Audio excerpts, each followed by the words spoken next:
Hi dears, welcome back to Edufix academy. ഇഗ്നോയുടെ 2026 admission cycle start ചെയ്തിട്ടുണ്ട്. July 15-ാം തീയതിയാണ് ലാസ്റ്റ് ഡേറ്റ് ആയിട്ട് വരുന്നത്. അപ്പോൾ അതിൻ്റെ മുന്നോടിയായിട്ട് ആരെങ്കിലും ഇഗ്നോയിൽ രജിസ്റ്റർ ചെയ്യാൻ അഡ്മിഷൻ എടുക്കാൻ ഉദ്ദേശിക്കുന്നുണ്ടെങ്കിൽ അതിൻ്റെ മുന്നോടിയായിട്ട് എടുക്കണം. ഇഗ്നോയിൽ ODL പ്രോഗ്രാം, അതായത് ഓപ്പൺ ഡിസ്റ്റൻസ് ലേണിങ്ങും അതുപോലെ തന്നെ ഓൺലൈൻ പ്രോഗ്രാം, ഈ രണ്ട് സെഷൻസാണ്, ഈ രണ്ട് അഡ്മിഷൻ പോർട്ടലുകളാണ് ഇപ്പോൾ ഓപ്പൺ ആയിട്ടുള്ളത്. അപ്പോൾ നിങ്ങൾ അഡ്മിഷൻ എടുക്കാൻ ഉദ്ദേശിച്ചിട്ടുള്ള എല്ലാവരും ഇമ്പോർട്ടൻ്റ് ആയിട്ട് അവരുടെ ആധാർ ID അഥവാ ABC ID നിങ്ങൾ എന്ത് ചെയ്യണം, എടുത്തു വെച്ചിട്ടുണ്ടായിരിക്കണം. അത് ഉപയോഗിച്ചിട്ടാണ് നമ്മൾ അഡ്മിഷൻ ചെയ്യുന്നത്. ഈ ID നമ്മൾ ഫ്യൂച്ചർ നമ്മൾ എക്സാംസിനും അതുപോലെ ഹയർ സ്റ്റഡീസിനും അതുപോലെ നമ്മളെ ക്രെഡിറ്റ്സ് ട്രാൻസ്ഫർ ചെയ്യാനൊക്കെ വേണ്ടിയിട്ട് നമ്മളിത് ഉപയോഗിക്കുന്നുണ്ട്. യൂണിവേഴ്സിറ്റി ഇത് ഉപയോഗിക്കുന്നുണ്ട്. അപ്പോൾ നിങ്ങൾ എല്ലാവരും എന്ത് ചെയ്യണം, അപ്പോൾ റെഡിയാക്കി വെക്കണം. 15-ാം തീയതിയാണ് ലാസ്റ്റ് ഡേറ്റ് ആയിട്ട് വരുന്നത്, ജൂലൈ. അപ്പോൾ നിങ്ങൾ അതിൻ്റെ മുന്നോടിയായിട്ട് തന്നെ നിങ്ങൾ എന്ത് ചെയ്യണം, അഡ്മിഷൻ എടുക്കണം.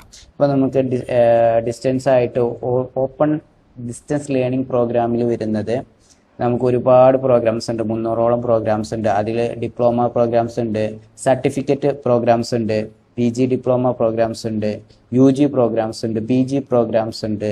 അപ്പോൾ നിങ്ങൾക്ക് അതിൽ തന്നെ സെമസ്റ്റർ വൈസ് പ്രോഗ്രാംസ് ഉണ്ട്, അതുപോലെ ഇയർ വൈസ് പ്രോഗ്രാംസ് ഉണ്ട്, ഇയർ വൈസ് രജിസ്ട്രേഷനും സെമസ്റ്റർ വൈസ് എക്സാംസ് ഉള്ള പ്രോഗ്രാംസ് ഉണ്ട്. അപ്പോൾ നിങ്ങൾ ഏത് കോഴ്സാണ് എടുക്കാൻ ഉദ്ദേശിച്ചിട്ടുള്ളത് എന്നുണ്ടെങ്കിൽ എജുഫിക്സ് അക്കാദമിയുടെ നമ്പറുമായിട്ട് കോൺടാക്ട് ചെയ്ത് കഴിഞ്ഞാൽ ആ ഒരു കോഴ്സിനെ കുറിച്ചിട്ടുള്ള മുഴുവൻ ഡീറ്റെയിൽസ് നിങ്ങൾക്ക് പറഞ്ഞു തരുകയും അഡ്മിഷൻ എടുത്ത് പൂർത്തീകരിച്ച് നൽകുകയും ചെയ്യും. അപ്പോൾ നിങ്ങൾക്ക് അഡ്മിഷൻ എടുക്കുന്ന സമയത്ത് എന്തെങ്കിലും സ്കോളർഷിപ്പിന് നിങ്ങൾ എലിജിബിൾ ആണ് എന്നുണ്ടെങ്കിൽ ഈ ഒരു വെബ്സൈറ്റിൽ പോയിട്ട് നിങ്ങൾക്ക് ആ ഒരു സ്കോളർഷിപ്പിന് വേണ്ടിയിട്ട് അപേക്ഷിക്കാവുന്നതാണ്. ഓക്കെ, അപ്പോൾ നിങ്ങൾ ഇഗ്നോയിലുള്ള പ്രോഗ്രാംസ് ഏതെല്ലാം എന്നറിയണം എന്നുണ്ടെങ്കിൽ ഇഗ്നോയുടെ വെബ്സൈറ്റിൽ വന്നിട്ട് നിങ്ങൾ ഇഗ്നോ പ്രോഗ്രാംസ് എന്ന് സെർച്ച് ചെയ്ത് കഴിഞ്ഞാൽ നിങ്ങൾക്ക് ഇഷ്ടമുള്ള, നിങ്ങൾക്ക് താല്പര്യമുള്ള ഒരു നിങ്ങളുടെ കോഴ്സ് നിങ്ങൾക്ക് സെലക്ട് ചെയ്യാവുന്നതാണ്. അങ്ങനെ സെലക്ട് ചെയ്ത് കഴിഞ്ഞാൽ അതിൽ നിങ്ങൾ എന്ത് ചെയ്യണം, മുഴുവൻ കാര്യങ്ങൾ നിങ്ങൾ എന്ത് ചെയ്യണം, വായിച്ച് മനസ്സിലാക്കണം. അതിൻ്റെ എലിജിബിലിറ്റി ക്രൈറ്റീരിയ, ഫീ ഡീറ്റെയിൽസ്, ഡ്യൂറേഷൻ തുടങ്ങിയ കാര്യങ്ങളൊക്കെ നിങ്ങൾക്ക് എന്ത് ചെയ്യാം, മനസ്സിലാക്കാം. അതുപോലെ നിങ്ങൾക്ക് പ്രോസ്പെക്ടക്സ് വേണമെന്നുണ്ടെങ്കിൽ നിങ്ങൾക്കിത് ഡൗൺലോഡ് ചെയ്ത് എടുക്കാവുന്നതാണ് ഈ ഒരു ലിങ്കിൽ വന്നു കഴിഞ്ഞാൽ. അപ്പോൾ നിങ്ങൾ ഈ ഒരു കോഴ്സിനെ കുറിച്ചൊക്കെ മനസ്സിലാക്കിയെന്ന് വിചാരിക്കുക. ഞാനൊന്ന് കാണിച്ചു തരാം എങ്ങനെയാണെന്നുള്ളത്. ഇപ്പോൾ നമ്മുടെ ഇഗ്നോയുടെ വെബ്സൈറ്റ് ആണിത്. ഇതിൽ വന്നു കഴിഞ്ഞാൽ സ്റ്റുഡൻറ്റ് സർവീസിൽ പോയി കഴിഞ്ഞാൽ ഇത്തരം ഒരു ഓപ്ഷൻസ് ആണ് നിങ്ങൾക്ക് ലഭിക്കുന്നത്. ഇതിനകത്ത് നിങ്ങൾക്ക് പ്രോഗ്രാംസ് എന്ന് കാണിക്കും. ഈ പ്രോഗ്രാംസിനകത്ത് ക്ലിക്ക് ചെയ്ത് കഴിഞ്ഞാൽ നിങ്ങൾ അതിനകത്ത് ക്ലിക്ക് ചെയ്ത് കഴിഞ്ഞാൽ ഒരുപാട് പ്രോഗ്രാംസ് കാണിക്കും. അപ്പോൾ നിങ്ങൾ സോഷ്യോളജിയുമായി ബന്ധപ്പെട്ടാണെന്നുണ്ടെങ്കിൽ സോഷ്യോളജി എന്ന് ടൈപ്പ് ചെയ്ത് കഴിഞ്ഞാൽ അതുമായി ബന്ധപ്പെട്ട എല്ലാ കോഴ്സുകളും ലിസ്റ്റ് ചെയ്യും. ഇംഗ്ലീഷുമായി ബന്ധപ്പെട്ട അങ്ങനെ ലിസ്റ്റ് ചെയ്യും, MBA ബന്ധപ്പെട്ടത് അങ്ങനെ ലിസ്റ്റ് ചെയ്യും, കൊമേഴ്സുമായി ബന്ധപ്പെട്ട അങ്ങനെ ലിസ്റ്റ് ചെയ്യും. അപ്പോൾ നിങ്ങൾ സെർച്ച് ചെയ്യും. ഇപ്പോൾ സൈറ്റ് ചെറിയൊരു ബിസിയാണ്, കാരണം എല്ലാവരും അഡ്മിഷൻ എടുക്കുന്ന ഒരു തിരക്കിലായതുകൊണ്ട് സൈറ്റ് ഒരു ബിസി കാണിക്കുന്നുണ്ട്. അതുകൊണ്ടാണ് ഞാനത് കാണിച്ചു തരാത്തത്. മറ്റൊരു വീഡിയോയിൽ അത് പൂർണ്ണമായിട്ട് നമ്മൾ കാണിച്ചിട്ടുണ്ട് ഓൾറെഡി. നമ്മുടെ ചാനലിനകത്ത് ഉണ്ട്, ഒന്ന് നോക്കാം. അപ്പോൾ അത്തരത്തിൽ നിങ്ങൾ നിങ്ങളുടെ പ്രോഗ്രാം മനസ്സിലാക്കിയതിന് ശേഷം, ഇത്രയും കാര്യങ്ങൾ നിങ്ങൾ മനസ്സിലാക്കിയതിന് ശേഷം നിങ്ങൾ എന്ത് ചെയ്യുക, ഈ നമ്മുടെ ഈ ഒരു അഡ്മിഷൻസ് എന്ന് പറഞ്ഞിട്ടുള്ള ഈ ഒരു വെബ്സൈറ്റിൽ പോയി കഴിഞ്ഞാൽ നിങ്ങൾക്ക് ഇവിടെ രജിസ്ട്രേഷൻ യൂസർ ലോഗിൻ എന്ന് കാണിക്കും. ഇവിടെ നിങ്ങൾ എന്ത് ചെയ്യണം, നിങ്ങളുടെ യൂസർ നെയിം നിങ്ങൾ എന്ത് ചെയ്യണം, പുതിയ ഒരു സ്റ്റുഡൻ്റ് ആണ് എന്നുണ്ടെങ്കിൽ നിങ്ങൾ click here for new registration. നിങ്ങൾ ഓൾറെഡി ഇഗ്നോയിൽ പഠിക്കുന്ന സ്റ്റുഡൻ്റ് ആണ്, ഓൾറെഡി യൂസർ നെയിം പാസ്വേഡൊക്കെ ഉണ്ട് എന്നുണ്ടെങ്കിൽ നിങ്ങൾക്ക് ഇവിടെ വന്നിട്ട് എന്ത് ചെയ്യും, യൂസർ നെയിം പാസ്വേഡും ചെയ്തിട്ട് ലോഗിൻ ചെയ്ത് പുതിയ കോഴ്സിന് അഡ്മിഷൻ എടുക്കാവുന്നതാണ്. അപ്പോൾ നിങ്ങൾ ഒരു പഴയ നിങ്ങൾ ആദ്യമായിട്ടാണ് ഇഗ്നോയിൽ രജിസ്റ്റർ ചെയ്യുന്നത് എന്നുണ്ടെങ്കിൽ നിങ്ങൾ എന്ത് ചെയ്യണം, ഈ കാര്യം ശ്രദ്ധിക്കണം. നിങ്ങളുടെ തന്നെ ഇമെയിൽ ID കൊടുക്കണം, നിങ്ങളുടെ തന്നെ മൊബൈൽ നമ്പറും കൊടുക്കണം. അതിലേക്ക് നിങ്ങളുടെ യൂണിവേഴ്സിറ്റിയുമായി ബന്ധപ്പെട്ട ഓൾ ഇൻഫർമേഷൻ യൂണിവേഴ്സിറ്റിക്ക് അയക്കാനുള്ളത് ഈ ഒരു മെയിൽ ID-യിലോട്ടും ഈ ഒരു മൊബൈൽ നമ്പറിലോട്ടും ഇത് വെരിഫൈ ചെയ്യും. OTP വഴി നിങ്ങൾ ഇത് വെരിഫൈ ചെയ്യും. അപ്പോൾ നിങ്ങളുടേത് തന്നെ കൊടുക്കണം. പിന്നീട് ഇത് അഡ്മിഷൻ പ്രോസസ്സിൻ്റെ സമയത്ത് ചേഞ്ച് ചെയ്യാൻ പാടില്ല. അപ്പോൾ പിന്നെ ഇതിൽ നിങ്ങൾ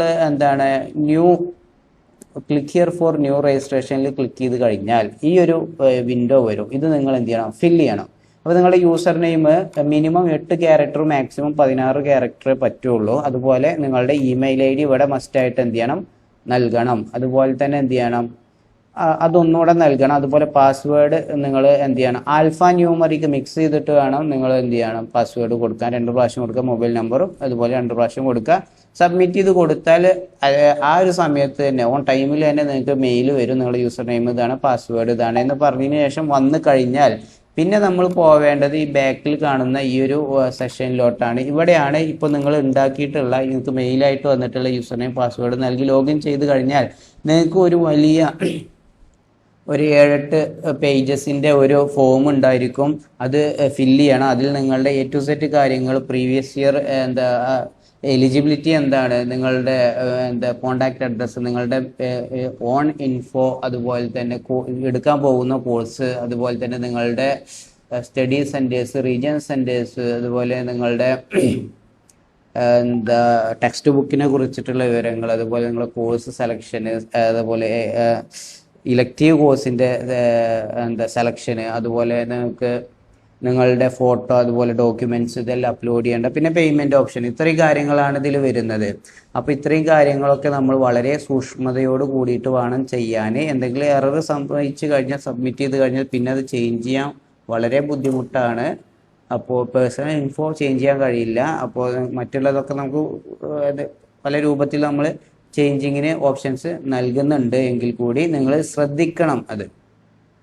അപ്പോൾ നിങ്ങൾ അതിനകത്ത് വന്നാൽ നിങ്ങൾക്ക് ഈ ഒരു ഫോർമാറ്റിലായിരിക്കും നിങ്ങളുടെ ഡോക്യുമെൻറ്റ്സ് ഒക്കെ അപ്ലോഡ് ചെയ്യേണ്ടത്. Photo 100 KB ഉള്ളിലായിരിക്കണം, JPEG ഫോർമാറ്റിലായിരിക്കണം. അതുപോലെ തന്നെ colour photo, passport size photo ആയിരിക്കണം. ബാക്ക്ഗ്രൗണ്ട് റെക്കമെൻഡ് ചെയ്യുന്നത് ഏതാണ്, വൈറ്റ് ബാക്ക്ഗ്രൗണ്ട് ആണ്.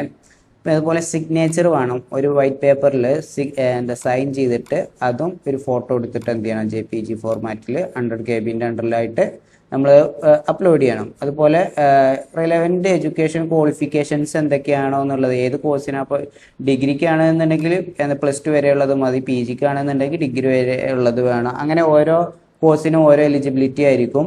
അപ്പോൾ അതെല്ലാം 200 KB അണ്ടറിൽ JPEGയോ അല്ലെങ്കിൽ PDF ഫോർമാറ്റിലാണ് അത് അപ്ലോഡ് ചെയ്യേണ്ടത്. അതുപോലെ എക്സ്പീരിയൻസ് ഉണ്ടെങ്കിൽ അതിൻ്റെ സർട്ടിഫിക്കറ്റ്, ചില കോഴ്സിന് എക്സ്പീരിയൻസ് സർട്ടിഫിക്കറ്റ് ചോദിക്കും. അതെല്ലാം 200 KB അണ്ടറിൽ JPEG ഒക്കെ PDF ഫോർമാറ്റിലാണ്. അതുപോലെ നിങ്ങൾ SC ST OBCയിൽ നിങ്ങൾക്ക് അതിന് കൂടി അപേക്ഷിച്ചിട്ടുണ്ടെങ്കിൽ ആ ഒരു ഫോർമാറ്റിലാണ് നിങ്ങൾ അപേക്ഷിക്കുന്നത് എന്നുണ്ടെങ്കിൽ നിങ്ങൾ 200 KB അതിൻ്റെ കാറ്റഗറി സർട്ടിഫിക്കറ്റും കൂടി അപ്ലോഡ് ചെയ്യേണ്ടി വരും.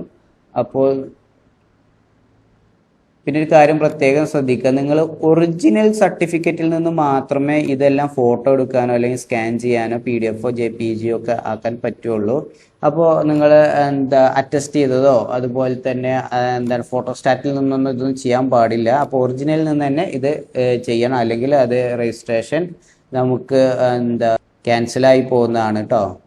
അപ്പോൾ നിങ്ങൾക്ക് രജിസ്ട്രേഷൻ ചെയ്യുക, അതിൻ്റെ വളരെ വൃത്തിക്ക് ചെയ്യണം എന്നുണ്ടെങ്കിൽ നിങ്ങൾ എഡ്യൂഫിക്സ് അക്കാദമിയുടെ നമ്പറുമായിട്ട് കണക്ട് ചെയ്താൽ ഞങ്ങൾ രജിസ്ട്രേഷൻ ചെയ്ത് നിങ്ങൾക്ക് എല്ലാ A to Z support, certificate കയ്യിൽ കിട്ടുന്നത് വരെയുള്ള എല്ലാ യൂണിവേഴ്സിറ്റി അപ്ഡേറ്റ്സ്, മെൻറ്ററിങ്, അതുപോലെ നിങ്ങളുടെ ടെക്സ്റ്റ് ബുക്കുമായി ബന്ധപ്പെട്ട കാര്യങ്ങൾ, ക്ലാസ്സുമായി ബന്ധപ്പെട്ട കാര്യങ്ങൾ, എന്തൊക്കെയാണോ നിങ്ങൾക്ക് യൂണിവേഴ്സിറ്റിയുമായി ബന്ധപ്പെട്ട് ചെയ്ത് തരേണ്ടത് അതെല്ലാം ഞങ്ങൾ ചെയ്തു തന്നിരിക്കും. അപ്പോൾ അതിനുവേണ്ടി നിങ്ങൾ നമ്മുടെ വാട്സപ്പ് നമ്പറുമായിട്ട് കണക്ട് ചെയ്യുക. ഇനി നമ്മൾ നോക്കാൻ പോകുന്നത് registration fee cancellation, admission and refund ആണ് നോക്കുന്നത്. അപ്പോൾ നമുക്ക് ഇവിടെ തന്നെ first registration fee is known refundable ആണ്. രജിസ്ട്രേഷൻ ഫീ എന്ന് പറയുന്നത് നോൺ റീഫണ്ടബിൾ ആണ്. അത് ഏകദേശം 300 to 700 രൂപയുടെ ഇടയിലാണ് ആ ഒരു ഫീ വരുന്നത്. അപ്പോൾ നമ്മൾ ഈ ഒരു റീഫണ്ട് വരുന്നത് ഈ ഒരു അഡ്മിഷൻ കൺഫർമേഷൻ ആവുന്നതിൻ്റെ മുന്നേ ആണ് നിങ്ങൾ ക്യാൻസൽ ചെയ്യണേ എന്നുണ്ടെങ്കിൽ നിങ്ങൾക്ക് എന്ത് ചെയ്യാം, റീഫണ്ട് ലഭിക്കുന്നതാണ്. ഈ ഒരു രജിസ്ട്രേഷൻ ഫീ ഇല്ലാതെ കേട്ടോ, രജിസ്ട്രേഷൻ ഫീ തിരിച്ചു തരില്ല.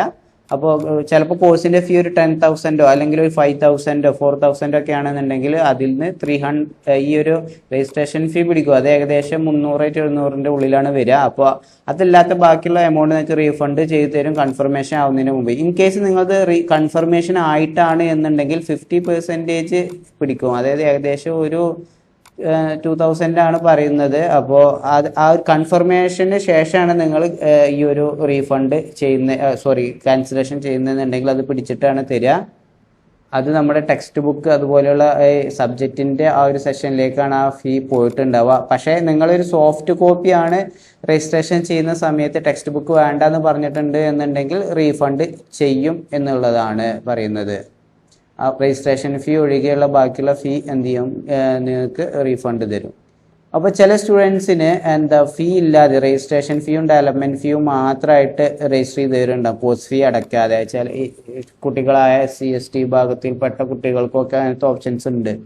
അപ്പോൾ ആ ഒരു അത്തരത്തിൽ രജിസ്റ്റർ ചെയ്തവർക്ക് ഈ രജിസ്ട്രേഷൻ ഫീ കഴിച്ചിട്ടുള്ളത് കോഴ്സ് ഫീ ഓൾറെഡി അവർ അടച്ചിട്ടുണ്ടാവില്ലല്ലോ, അതും കിട്ടില്ല. പക്ഷേ ഡെവലപ്മെന്റ് ഫീ ഏകദേശം 400 രൂപയാണ്, അത് റീഫണ്ട് ചെയ്യുന്നതാണ്. രജിസ്ട്രേഷൻ ഫീ 300 രൂപയും ഡെവലപ്മെന്റ് ഫീ 400 രൂപയും, ടോട്ടൽ 700 രൂപ ആയിരിക്കും അവർ അടച്ചിട്ടുണ്ടായിരിക്കും. അതിൽ 400 രൂപ റീഫണ്ട് ചെയ്ത് തരും. No refund of fee will be admissible after 16 days of closing date of the admission. അപ്പോൾ നമുക്ക് അഡ്മിഷന് ഒരു ക്ലോസിംഗ് ഡേറ്റ് തന്നിട്ടുണ്ട്, അതായത് 15th ജൂലൈ ആണത്.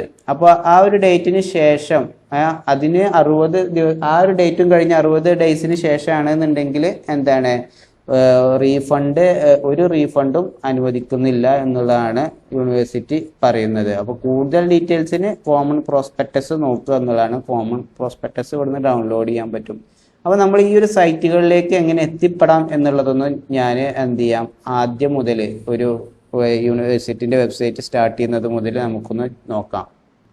ഇപ്പോൾ നിങ്ങൾ വെബ്സൈറ്റിനകത്ത് ഇഗ്നോ എന്നടിച്ചു കഴിഞ്ഞാൽ ഫസ്റ്റ് കാണുന്ന ഈ ഒരു ലിങ്കിൽ ക്ലിക്ക് ചെയ്ത് കഴിഞ്ഞാൽ നിങ്ങൾക്ക് ഇഗ്നോയുടെ വെബ്സൈറ്റിൽ പ്രവേശിക്കാം. അപ്പോൾ ഇത്തരത്തിലാണ് ഇഗ്നോയുടെ വെബ്സൈറ്റ് കാണുന്നത്. അപ്പോൾ ഈ ഒരു വെബ്സൈറ്റിൽ പ്രവേശിച്ചതിന് ശേഷം നിങ്ങൾ തിരഞ്ഞെടുക്കേണ്ടത് സ്റ്റുഡൻറ് സർവീസ് എന്നുള്ളതാണ്. സ്റ്റുഡൻറ് സർവീസിൽ പോയി കഴിഞ്ഞാൽ പ്രോഗ്രാമിൽ പോയി കഴിഞ്ഞാൽ ഞാൻ നേരത്തെ പറഞ്ഞ പോലെ നിങ്ങൾക്ക് പ്രോഗ്രാംസൊക്കെ എന്ത് ചെയ്യാം, ഏതാണ് എന്നുള്ളതൊക്കെ ഒന്ന് സെർച്ച് ചെയ്ത് നോക്കാം. അതുപോലെ അഡ്മിഷൻസിൽ പോയി കഴിഞ്ഞാൽ നിങ്ങൾക്ക് ഈ ഒരു അഡ്മിഷൻ സൈക്കിള് ഈ ഒരു അഡ്മിഷൻ എടുക്കേണ്ട ഡീറ്റെയിൽസും അതിൻ്റെ വെബ്സൈറ്റുകളൊക്കെ നിങ്ങൾക്ക് പരിചയപ്പെടാൻ സാധിക്കും. അപ്പോൾ നമ്മൾ അഡ്മിഷൻസിൽ പോയി നോക്കാം. ഈ അഡ്മിഷൻസിൽ പോയി നോക്കുമ്പോൾ apply for ODL program. ODL program എന്ന് പറഞ്ഞാൽ ODL ഡിസ്റ്റൻസ് ലേണിംഗ്, ഡിസ്റ്റൻസ് ആയിട്ട് എടുക്കേണ്ടത്. Apply for online program. Online program എന്ന് പറഞ്ഞാൽ ഓൺലൈനായിട്ട് പ്രോഗ്രാം ഇഗ്നോയിൽ പ്രൊവൈഡ് ചെയ്യുന്നുണ്ട്. അതിലെങ്ങനെയാണ് അഡ്മിഷൻ എടുക്കേണ്ടതെന്നുള്ളത് നമ്മൾ നോക്കുന്നത്. ODL പ്രോഗ്രാം ഡിസ്റ്റൻസ് ലേണിംഗ് നോക്കാം. അതിൽ ക്ലിക്ക് ചെയ്ത് കഴിഞ്ഞാൽ നമ്മൾ നേരത്തെ കണ്ട ഈ ഒരു വെബ്സൈറ്റിലേക്കാണ് പോകുന്നത്. അപ്പോൾ നമ്മൾ പിന്നെ നമ്മൾ ക്ലിക്ക് ചെയ്യേണ്ടത് പുതിയതായിട്ട് ഇഗ്നോയിൽ രജിസ്റ്റർ ചെയ്യുന്ന ഒരാളായിരിക്കുമല്ലോ നിങ്ങൾ. അപ്പോൾ നിങ്ങൾ ക്ലിക്ക് ചെയ്യേണ്ടത് click here for new registration. അവിടെ ക്ലിക്ക് ചെയ്ത് കഴിഞ്ഞാൽ ഈ പറയുന്ന ഡീറ്റെയിൽസ് മുഴുവനായിട്ടും നിങ്ങൾ ആഡ് ചെയ്ത് കൊടുത്തിട്ട് സബ്മിറ്റ് ചെയ്ത് കൊടുത്താൽ നിങ്ങൾക്ക് മെയിൽ വരും. ഓക്കെ, നമ്മൾ വീണ്ടും നമ്മൾ ഈ ഒരു വെബ്സൈറ്റ് അങ്ങനെ മെയിൽ വന്നു കഴിഞ്ഞാൽ വീണ്ടും നമ്മൾ ഈ ഒരു ലോഗിൻ പേജിലോട്ട് തന്നെ തിരിച്ചു പോകാം. ഹോമിലോട്ട് പോയി കഴിഞ്ഞാൽ ഇവിടെ നിങ്ങൾ ക്രിയേറ്റ് ചെയ്തിട്ടുള്ള ഈ ഒരു യൂസർ നെയിം ആൻഡ് പാസ്വേഡ് നൽകിയിട്ട് ഈ ക്യാപ്ച കോഡ് ടൈപ്പ് ചെയ്താൽ ലോഗിൻ കിട്ടും. അങ്ങനെ ലോഗിൻ കിട്ടുന്ന വെബ്സൈറ്റിലാണ് ഒരു റീഡയറക്റ്റ് ചെയ്യുന്ന ഒരു വെബ്സൈറ്റിലാണ് നിങ്ങൾ എന്ത് ചെയ്യേണ്ടത്, നിങ്ങൾ അഡ്മിഷൻ പ്രോസസ്സ് മുഴുവനായിട്ട് കംപ്ലീറ്റ് ചെയ്യേണ്ടത്. അപ്പോൾ ആർക്കെങ്കിലും അഡ്മിഷൻ എടുക്കണം എന്നുണ്ടെങ്കിൽ എഡ്യൂഫിക്സ് അക്കാദമിയുടെ നമ്പറുമായിട്ട് നിങ്ങൾ എത്രയും പെട്ടെന്ന് കണക്ട് ചെയ്തോളൂ. സെമസ്റ്റർ വൈസ് പ്രോഗ്രാമായിട്ടുള്ള MBA, BBA പോലുള്ള പ്രോഗ്രാംസിൻ്റെ ഒക്കെ അഡ്മിഷൻ എടുക്കാവുന്ന ഡേറ്റ് വളരെ പെട്ടെന്ന് തന്നെ അവസാനിക്കുന്നതാണ്. ഇയർ വൈസ് പ്രോഗ്രാംസിൻ്റെ കൂടുതൽ സമയം യൂണിവേഴ്സിറ്റി നീട്ടി നൽകുന്നതാണ്. എന്നിരുന്നാലും നിങ്ങൾക്ക് വേണ്ട ഡോക്യുമെന്റ്സ് എന്തൊക്കെയാണ്, ആധാർ ID കാര്യങ്ങൾ ക്രിയേറ്റ് ചെയ്തിട്ടുണ്ടോ എന്നുള്ള കാര്യങ്ങൾക്കൊക്കെ വേണ്ടിയിട്ട് നിങ്ങൾ എഡ്യൂഫിക്സ് അക്കാദമിയുമായിട്ട് കണക്ട് ചെയ്യാൻ നിങ്ങളുടെ അഡ്മിഷൻ വളരെ കൃത്യതയോടും റെസ്പോൺസിബിൾ ആയിട്ടും നമ്മൾ ചെയ്തു തരുന്നതാണ്. അപ്പോൾ കൂടുതൽ ഇഗ്നോയുടെ വിവരങ്ങൾ അറിയാൻ വേണ്ടിയിട്ട് ഈ ഒരു യൂട്യൂബ് ചാനൽ സബ്സ്ക്രൈബ് ചെയ്യുന്നത് നന്നായിരിക്കും. താങ്ക്